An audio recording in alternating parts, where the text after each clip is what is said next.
হ্যাঁ, ও দেখলে বুঝতে পারবে, আমি কি দেখলে বুঝতে পারবো? হ্যাঁ,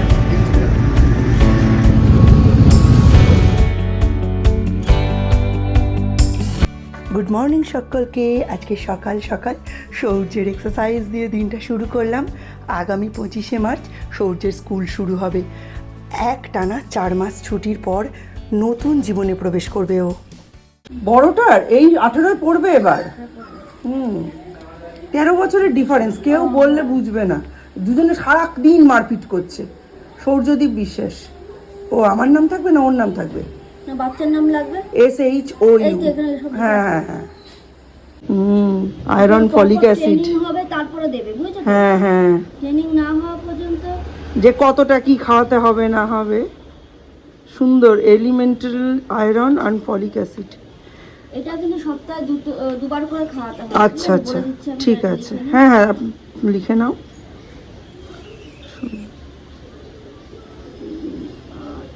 যখন ছোট ছিল আমরা কিন্তু এইসব ফেসিলিটি পাইনি।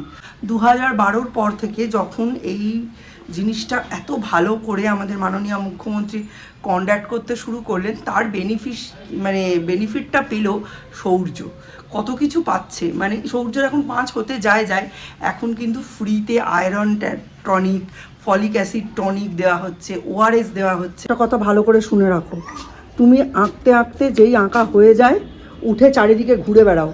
আঁকার খাতা, পেন্সিল বক্স, রং পেন্সিলের সামনে থেকে উঠে ঘুরে বেড়াবে না, মানুষজন নিয়ে নেয়। প্রত্যেক দিন একটা করে পেন্সিল হারাও, একটা করে রবার হারাও। আমি যেন না দেখি আর পেন্সিল ইরেজার হারিয়েছো তুমি। মনে থাকবে? মনে থাকবে তো?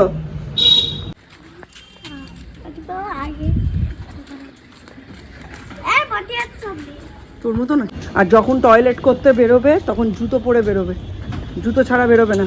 দাঁড়া দাঁড়া, ওইখানে দাঁড়া, আমি আসছি, কাজ আছে, ওইখানে দাঁড়া। কেন তুই লিপু ঠাম্মি বলে ডাকতে পারছিস না? আগে যেমন চেঁচাতিস, ম্যাগি দাও লিপু ঠাম্মি। ওই যা দীপ এসছে, পিসি দীপ এসছে, বইগুলো দেখবে। চেঁচা তো, লিপু ঠাম্মি ম্যাগি দাও, আর এখন লজ্জা পাচ্ছে। হ্যাঁ, ও দেখলে বুঝতে পারবে, আমি কি দেখলে বুঝতে পারবো? আমি এসব বুঝবো না, বলে লাভও নেই। বললো যিনি আর শত বললেও কিন্তু আমি এই বইগুলো তোমাকে বিক্রি করতে পারবো না। এই বইগুলো পিসে মশাই খুব যত্ন করে রেখে দিয়েছিল পিসির মেয়ের জন্য। ও তো যেই স্টুডেন্ট ছিল, তো এই বইগুলো আমি তোমায় এমনি দিলাম দীপের পড়ার জন্য। এর সাথে কি এই যে বিল অবধি রয়েছে, এর সাথে অনেক ইমোশন জড়িয়ে আছে। এগুলো পড়ুক, পড়ে পাক কেঁদে সরকারের। এইগুলোই আমি ঢুকিয়ে রেখেছিলাম। ওটি ভারী আছে রে। এইখানে 3টে বালিশ আছে হিসেব মতো, তাই তো? 3টে দিয়ে 2টো বালিশ হবে। বাবা বলেছে 12 মাসে তুমি 24টা বালিশ বানাবে, কে শোবে? আমি 24টা কেন বানাবো? 7টা বালিশ লাগে মোটামুটি, 8টা 9টা বালিশ বানালে। ওপরে 2টো নতুন বানানো হয়েছে, এখন 2টো বাদ দিলাম, 4টে হয়ে গেল। 5 6 7 আর 3টে বালিশ। 3টে বালিশ এমার্জেন্সি, তারপর 5 বালিশ নিয়ে পড়বো। বেরিয়ে পড়েছি, আজকে বেশি রোদ্দুর নেই, বালিশগুলো দিয়ে আসি। 3টে বালিশ আছে, এটা দিয়ে 2টো বালিশ হবে। বইগুলো পেয়ে খুব উপকার হলো দীপের। আর সবথেকে বড় যেটা ব্যাপার, যে উনি টাকা দিয়ে বিক্রি করলেন না। আমি বলেছিলাম জ্ঞানের মর্মটা বোঝেন।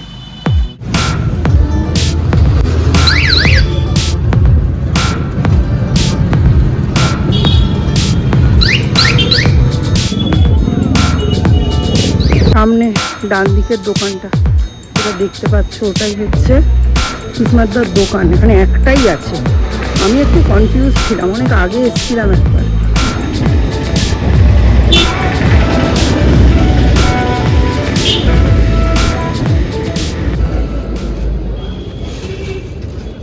তিনটে দিয়ে যদি 2টো ভালো করে হয়, একটু আমাদের কিন্তু শক্ত বালিশ লাগে।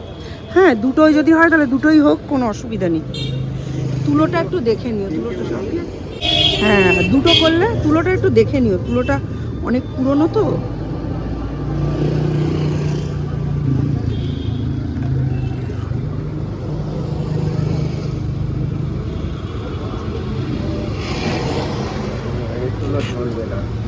দেখেন না, এটাই বলছি, অনেক পুরনো। না এটাও তো নষ্ট হয়ে গেছে, এটা চলবে। সব দেখে যদি দুটো হয় তাহলে দুটো করে দাও। তাহলে কি করবো বলো? তুলো দিয়ে দিও একটু, তাহলে দুটো করে দাও। যেটা ভালো আছে ওটার সাথে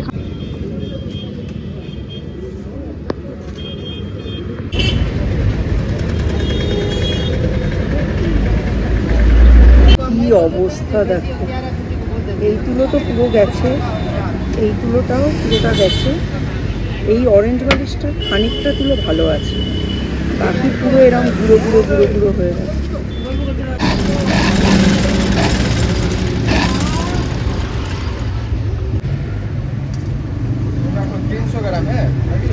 হ্যাঁ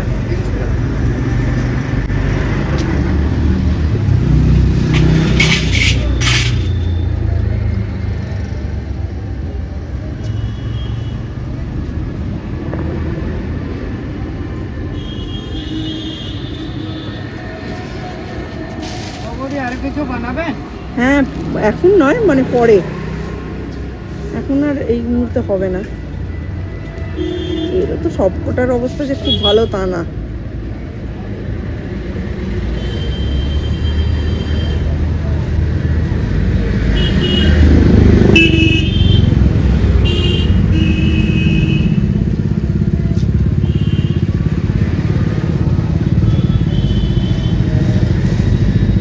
আজকে ওয়েদার খারাপ করে দিল।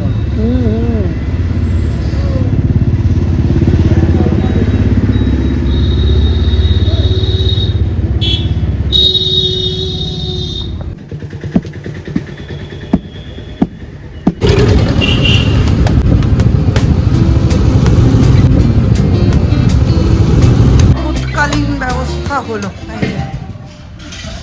দুইখানা বালিশ তৈরি হয়ে গেল। আর আগের মাসে দুখানা তৈরি করেছি, 4টে বালিশ, আর 3টে করলেই হয়ে যাবে। মোটামুটি ডেলিকার ইউজের আমাদের বাড়িতে 7 জন মেম্বার হয়, দিদিরা 3 জন, আমরা 4 জন, সব মিলিয়ে হয়ে যাবে। খেয়েছে ঝাড়। আজকে কাজের কি দরদ সরস্বতীদের, একেবারে যেগুলো মোছার কথাও না সেগুলোও মুছে দিয়ে যাচ্ছে। আর এই দেখো, এই যে এই সমস্ত বাসন কালকে রাখা ছিল এই কলতলায়, এখানে রেখে দিয়ে, আমি তো জানি 4টেই আসবে, 4টেই উনি আসেননি, ওনার নাকি মিস্ত্রি গেছে 6টায়। আমি 6:30টার সময় দিয়েছি ফোন করে দাওয়াই। আমি বলছি আমার যে বাসনগুলো পড়ে রইল, আমার তো শরীর খারাপ লাগছিল কালকে, আমি কোনো মতে কালকে খেয়ে গিয়ে ঘুমিয়ে পড়েছি। 6টার সময় যখন নেমেছি তখন দেখছি এখানে টাই করা এঁটো বাসন। দীপ বলছে মা আমি খুব টায়ার্ড ছিলাম, রাত জেগে জেগে পড়ছি, আমি 5:30টা অবধি দেখেছি মাসি আসেনি, আমি কিন্তু ওপরে এসে ঘুমিয়ে পড়েছি, তারপরে আসলে আমি জানি না। তো যাই হোক, আজকে সমস্ত পরিষ্কার করে মেজে দিয়ে গেছে। ওপর আজকে একদম ঝকঝক করছে, ওপরে একদম আসল রূপ রং বেরিয়ে এসছে। হ্যাঁ, কালকে আবার নিচ করবে, আজকে নিচটা আমি ঝাড় দিয়ে নিয়েছি, কালকেও আমি ঝাড় দিয়ে নিয়েছিলাম, কালকে এসে করুক, কোনো অসুবিধা নেই আমার। কিন্তু মাঝে মাঝে না এরকম বলা দরকার। আজকে আমার হাসি মুখ, আমারও হাসি মুখ, ওরও হাসি মুখ, কোনো ব্যাপার না। তো যাই হোক, আজকে রান্না হলো ডাল, আলু ভাজা আর মাংস। কড়াই এখানে বসিয়ে দিয়েছি, আর এই হচ্ছে মাছের তেল, এর মধ্যে পেঁয়াজ বাটা, লঙ্কা কুচি, নুন, হলুদ, বেসন, চালের গুঁড়ো দিয়ে নিয়েছি। টপাটপ ভাজবো, ঝপাঝপ খাবো।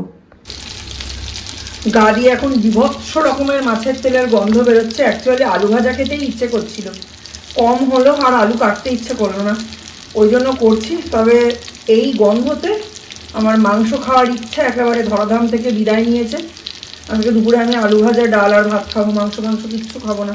আর এই বড়াটা দীপ আর সৌর্যকে দিয়ে দেবো, আমি খেতে পারবো না।